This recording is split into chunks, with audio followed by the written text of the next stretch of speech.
సరే ఒకవేళ అతను ఏమన్నా కేసుని తప్పుదో పట్టిస్తున్నాడా, లేకపోతే కేసులో ఫ్యాక్ట్స్ని డైవర్ట్ చేస్తున్నాడా, వక్రీకరిస్తున్నాడా, అది ఇది అనుకుంటే అవన్నీ మనం కోర్టులో అవి అతనికే రేపటి రోజు బ్యాక్ ఫైర్ అవుతాయి. అతను ఒకవేళ ఆ పని చేస్తే ఫ్యాక్ట్స్ ఆఫ్ ది కేసుని అయినా డైవర్ట్ చేస్తున్నాడు అంటే సో అతనికే బ్యాక్ ఫైర్ అయితే మనం అదే he's damaging his own case. So దాన్ని మనం ఎక్కడ ఫైట్ చేయాలి? కోర్టులో ఫైట్ చేయాలి.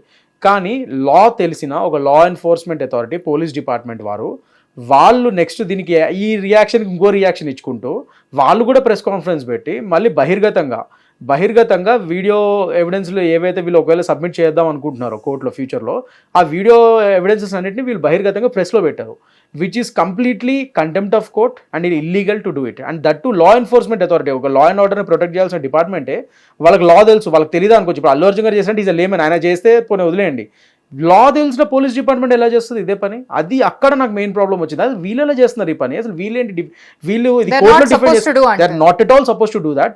వీళ్ళు చేయాల్సింది ఒకవేళ ఏమైనా ఉంటే ప్రూవ్ చేసుకోవాల్సింది కోర్టులో చేసుకోవాలి, అంతేగాని అతనేదో ప్రెస్ పెట్టాడని మేము కూడా ప్రెస్ పెడతామని మీరు ఒక ఎమెచ్యూరిష్గా ఒక లా తెలియని ఒక సిటిజన్ లాగా చేస్తే ఎట్లా? అది నేను షాక్ గురయ్యా, అదేంటి వీళ్ళు కూడా ఇట్లా చేస్తున్నారు ఏంటి అని చెప్పి. అండ్ మోస్ట్ ఇంపార్టెంట్ థింగ్ ఇక్కడ కౌసల్య గారు, ఇండియన్ ఎవిడెన్స్ యాక్ట్ 65B అని ఉంటుంది. అందులో ఏంటంటే జనరల్లీ ఈ ఎలక్ట్రానిక్ రికార్డ్స్ కానీ ఎలక్ట్రానిక్ వీడియో ఫుటేజ్ కానీ మన ఎవిడెన్స్ కింద పొందుపరచాలంటే ఆ 65B సర్టిఫికేట్ తీసుకొని పలానా డివైస్లో పలానా చోట నేను ఇక్కడ ఇది వీడియో తీశాను అని చెప్పి ఆ డివైస్ని కూడా మనము సబ్మిట్ చేయాల్సి వస్తుంది కోర్టులో, ఆ ఒరిజినల్ సోర్స్ ఆఫ్ ది వీడియోని. లేదంటే లేదు ఇలా ఈ డివైస్లో ఆ డివైస్ దొరకకపోయినా అట్లీస్ట్ ఈ ఎవిడెన్స్ జెన్యూన్ అని చెప్పి ఒక 65B సర్టిఫికేట్ తెచ్చుకోవాలి, అది అప్రూవల్ తీసుకొని అప్పుడు ఆ పలానా ఆ డివైస్లో ఉన్న కంటెంట్ మనం CD ద్వారా కోర్టుకి సబ్మిట్ చేస్తాం ఈ ఎలక్ట్రానిక్ రికార్డ్స్ని.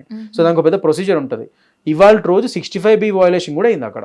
అంటే మీరు ఏదైతే ఆన్ రికార్డో ఒక ఎవిడెన్స్ ఒకవేళ ఇదే పోలీస్ ద్వారా ఎవిడెన్స్ కింద పెడదాం అనుకుంటే కోర్టులో ఆ ఎవిడెన్స్ని మీరు కోర్టులో పెట్టకముందే ప్రీమెచ్యూర్గా ఇలా ప్రెస్ ముందు పెట్టకూడదు. That is violation of sub judice that is violation of legal principle. Sub judice అంటారు దాన్ని. సబ్జుడిస్ అంటే ఏంటంటే ఒక కోర్టు పరిధిలో ఉన్న కేసుని దాని గురించి మీరు పబ్లిక్లో మాట్లాడకూడదు, ప్రెస్ కాన్ఫరెన్స్ పెట్టకూడదు.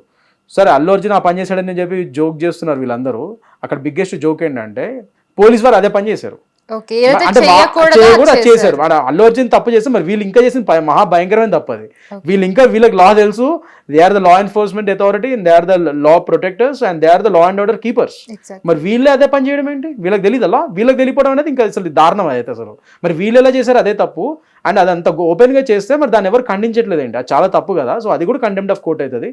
రేపటి రోజు అదే పోలీస్ డిపార్ట్మెంట్ మీద సదరు అదే సూపర్ స్టార్ గారి legal team contempt of court కింద వాళ్ళు కూడా ఒక పెటిషన్ వేసుకొని వాళ్ళ మీద యాక్షన్ తీసుకోమని కోర్టును అడగచ్చు. పోలీస్ డిపార్ట్మెంట్ కూడా పార్టీ చేసి వాళ్ళ మీద యాక్షన్ తీసుకోమని కోర్టును అడగచ్చు ఈ విషయం మీద. ఇప్పుడు ఒకవేళ యాక్షన్ అంటే ఇట్లా కనుక కేసు పెడితే సో పోలీసుల మీద కూడా యాక్షన్ తీసుకునే అవకాశాలు 100% ఉంటుందండి.